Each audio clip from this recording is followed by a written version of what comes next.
நிறைய gold loan கஸ்டமருக்கு இப்போ ஒரு பெரிய கேள்வி. அது என்ன கேள்வின்னு கேட்டீங்கன்னா, லேட்டஸ்டா ஆர்பிஐல கொடுத்த சர்க்குலர். என்ன சர்க்குலர் அப்படின்னா, ஒவ்வொரு முறையும் நீங்க கோல்ட் லோன் வச்சுட்டு அதை ரினிவல் பண்ணும்போது கம்ப்ளீட்டா ஃபுல் பேமெண்ட்டை கட்டி தான் ரினிவல் பண்ண முடியும் அப்படின்னு வந்த சர்க்குலர்னால கஸ்டமருக்கு இப்போ நிறைய query வந்திருக்கு. என்ன queryன்னு கேட்டீங்கன்னா, இப்போ ஃபார் எக்ஸாம்பிள் நான் ஒரு 1 லேக்குக்கு நான் எடுத்திருக்கேன் கோல்ட் லோன்.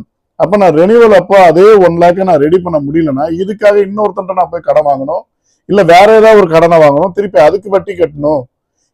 இது பயங்கர பெரிய ப்ராப்ளம் அப்படிங்கிறது மட்டும்தான் கஸ்டமர் நினைச்சுக்கிட்டு இருக்காங்க. பட் ஆர்பிஐ ஏன் இந்த மாதிரி ஒரு சர்க்குலர் கொடுத்தாங்கிறத நான் கொஞ்சம் தெளிவா சொல்றேன் இந்த வீடியோல. ஆக்சுவலா பாத்தீங்கன்னா இந்த கோல்ட் லோன் மட்டும் என்ன ஆகுதுன்னு பாத்தீங்கன்னா இருக்க வளர்ந்துகிட்டே போகுது. இதனோட growth ரேஷியோ எங்கேயோ போய்கிட்டே இருக்குது. எப்படி போகுது அப்படின்னு கேட்டீங்கன்னா வேல்யூவேஷன் பொறுத்து தான் போயிட்டு இருக்கு. ஃபார் எக்ஸாம்பிள் இந்த வருஷம் நீங்க வைக்கிற கோல்டு ஃபார் எக்ஸாம்பிள் 1 லேக்குக்கு வச்சீங்கன்னா அதே கோல்டோட வேல்யூ நெக்ஸ்ட் இயர் பாத்தீங்கன்னா அட்லீஸ்ட் ஒரு 1,10,000 to 15,000 வரைக்கும் இருக்கு. ஸோ அப்ப அந்த 1,15,000 போகும்போது என்ன ஆகுதுன்னா அந்த கஸ்டமர் ஆட்டோமேட்டிக்கா அதை ரெனிவல் பண்றது மூட்ல எக்ஸஸ் அந்த இன்ட்ரெஸ்ட் பே பண்ணியிருந்தாங்கன்னா ஓகே, இன்ட்ரெஸ்ட் பே பண்ணனா அந்த இன்ட்ரெஸ்டையும் சேர்த்து எக்ஸஸா வச்சு ரெனிவல் பண்ணிடுறாங்க. அப்ப இந்த 1 லேக் இருந்த கடன் என்ன ஆகுதுன்னா இப்போ 1,15,000 மாறிடுது. ஸோ கடைசி வரைக்கும் இப்படியே தான் டிராவல் பண்றாங்க. நெக்ஸ்ட் இயர் பாத்தீங்கன்னா இந்த கோல்டு வேல்யூ இன்க்ரீஸ் ஆகும். நான் சொல்றது எல்லா கஸ்டமருக்குமே கிடையாது. நிறைய கஸ்டமர் ப்ராம் டைம்ல அதை எடுக்கிறவங்க இருக்காங்க, 1 இயர்க்குள்ள அதை எடுத்துறவங்க இருக்காங்க, அந்த டென்யூர் முடியும் போது ரிலீஸ் பண்ணிடுறவங்க இருக்காங்க. பட் நான் சொல்றது இந்த மாதிரி பேட்டர்ன்ல போறவங்க தான் அதிகமா இருக்காங்க ரேஷியோ வைஸ். ஸோ அப்போ அவங்க என்ன பண்றாங்கன்னா அடுத்த வருஷம் அதுக்கு அடுத்த வருஷம் ஒரு எட்ஜில் என்ன ஆகுதுன்னு பாத்தீங்கன்னா அந்த வேல்யூ நிற்கும் பொழுது ஆட்டோமேட்டிக்கா அந்த பொருள் ஆக்ஷன் போயிடுது. ஸோ இது கஸ்டமருக்கு திருப்பி போகவும் முடியல. இதுல பாத்தீங்கன்னா இன்னும் ஒரு சில இடங்கள்ல சில ஃப்ராட் நடக்கிறதுக்கான வாய்ப்பு இருக்கு. இது எப்படி இருக்குன்னா மேபி இதனோட எக்ஸஸ் கஸ்டமருக்கு போயிட்டே இருக்கிறது பாத்தீங்கன்னா ஒரு வகையில அது அவங்களுக்கு பாதிக்கப்படும்.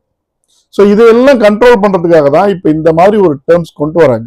ஏன்னா அந்த வேல்யூவேஷன் என்ன இருக்குதோ, என்ன கடன் வாங்கியிருக்காங்களோ அதை மூட்டிட்டு அதை ஃபுல்லா பே பண்ணிட்டு அதுக்கப்புறம் தான் நீங்க ரெனிவல் பண்ண முடியும்னா அப்போ ஆட்டோமேட்டிக்கா கஸ்டமருக்கு ஒரு இன்ட்ரெஸ்ட் வரும், ஒரு நாலேஜ் வரும். என்னன்னா இந்த மணி அப்படியே விடக்கூடாது, கொஞ்சம் கொஞ்சம் குறைக்கணும்னு வரும். ரெண்டாவது சில ஃப்ராட் ஆக்டிவிட்டிஸ் நடக்கிறது தவிர்க்கப்படும். ஸோ அப்போ இது கஸ்டமர் என்ன பண்ணுவாங்கன்னு பாத்தீங்கன்னா கொஞ்சம் கொஞ்சமா அதுல அவேர்னஸ் வந்துருச்சுன்னா இந்த சிஸ்டம் ஆட்டோமேட்டிக்கா இது மாற்றம் நிறைய வரும். ஸோ இப்போ ஒரு உதாரணத்துக்கு நான் சொல்றேன். இப்போ நீங்க ஒரு 1 இயருக்கு நீங்க 1 லேக் கோல்ட் லோன் எடுத்திருக்கீங்கன்னா இப்போ நார்மலா பழைய சர்க்குலர் வரதுக்கு முன்னாடி பாத்தீங்கன்னா நீங்க அப்படியே ரினிவல் பண்ணிட்டு இருந்தீங்க. நான் ஏற்கனவே சொன்ன மாதிரி இப்போ என்ன பண்ணலாம்னு வேணா நான் ஒரு ஐடியா கொடுக்குறேன் உங்களுக்கு. ஃபார் எக்ஸாம்பிள் நீங்க ஒவ்வொரு மாசமும் நீங்க இன்ட்ரெஸ்ட் பே பண்ணும்போது உங்களோட பிரின்சிபலையும் சேர்த்து கட்டிட்டே வாங்க.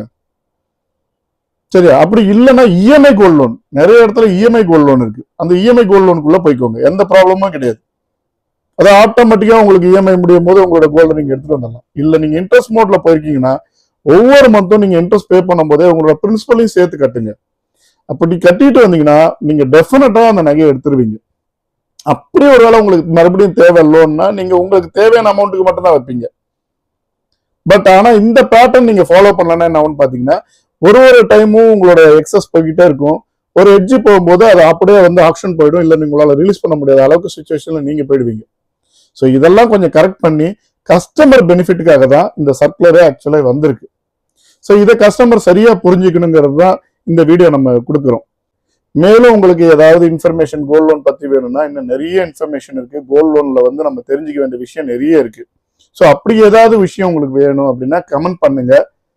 வேற ஏதாவது ஒரு விஷயத்துல நீங்க ஸ்ட்ரகிள் ஆயிருந்தாலும் கமெண்ட் பண்ணுங்க, அதுக்கான பதில் எல்லாம் நான் உங்களுக்கு சொல்றேன். சரியா? Thank you very much. தேங்க்யூ.